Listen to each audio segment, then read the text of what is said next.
Адамның істеген жақсы амалдарының бәрін жоққа шығаратын екі амал бар. Біріншісі ғайбат айту, екіншісі Алланың біреуге берген нығметін қызғанып, оған қастық жасау, яғни көре алмау.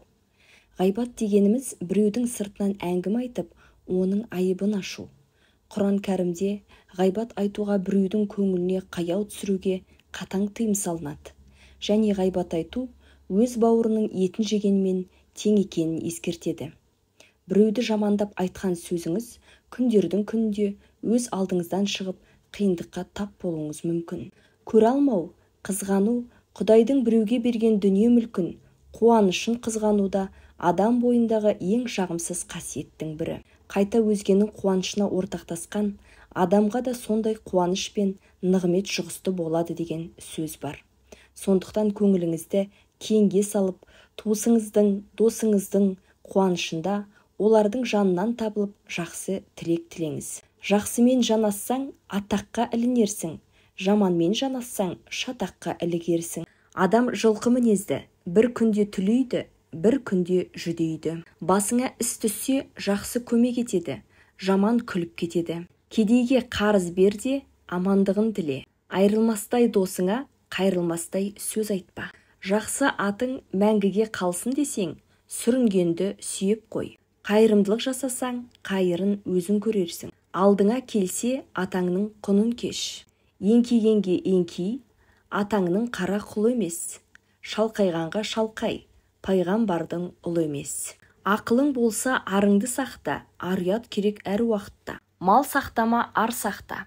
Адамның ұяты бетінде, адамгершілігі ниетінде. Асыңа тойғызбасаң да, ақ ниетіңе тойғыз. Жат мінезді адамнан жаныңдағы ит артық. Қыз мінезді келсін, ұл өнерлі келсін. Қасқыр мен ұры мінездес, екеуі де түнді аңдиды. Бұлбұл мен гүл мінездес, екеуі де күнді аңдиды. Сүтпен кірген мінез сүйекпен кетеді. Әр қазақ Құдайдан сұрауы керек нәрсе. Құдайдан рахым, пайғамбардан шапағат. Қыдырдан бата, аңшыдан сыралғы.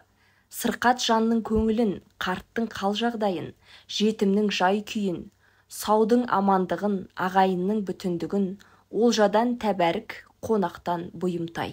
Тілеу керек нәрсе, барға тәуба, жоққа сабыр, ауырға төзім, жақсылыққа алғыс, болашаққа сенім, жетістікке шүкір, өткенге салауат, қалғанға береке, басқа амандық, денге саулық. Беру керек нәрсе, үлкенге сәлем, қуантқанға сүйінші, қуанышқа шашу, соғымнан сыбаға, егіннен кеусен, малдан көгендік, балаға базарлық, киімге байғазы, сәбиге көрімдік. Төркін деген қызға қалауын, жаңа көршіге ерулік, досқа естелік, жетімге қол қайыр, мүсәпірге садақа, байлықтан шүлен, үлестіру, тойға сияпат, жас босанған анаға қалжа, сағынғанға сәлемдеме. Бір жамандық болу үшін жарты сағат та жетеді екен. Бір жақсылық болу үшін жарты өмірің кетеді екен. Жаның, барың, ермегің де, ақылың сынның өтемекен. Жеме-жемге келгенінде, жақының да бөтен екен. Қаузыңда дәні жоқ, сабан мінезді адам болады. Қарсылдаса көңілі тоқ, қабан мінезді адам болады. Жартыны жарып жеген татулықтың белгісі.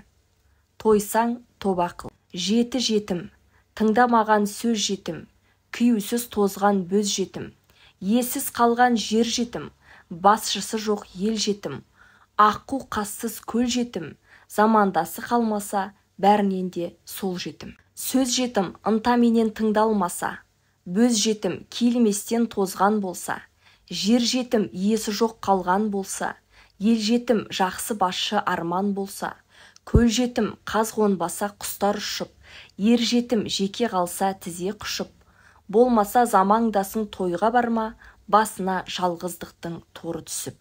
Жақсылық ағаш басында, жамандық аяқ астында.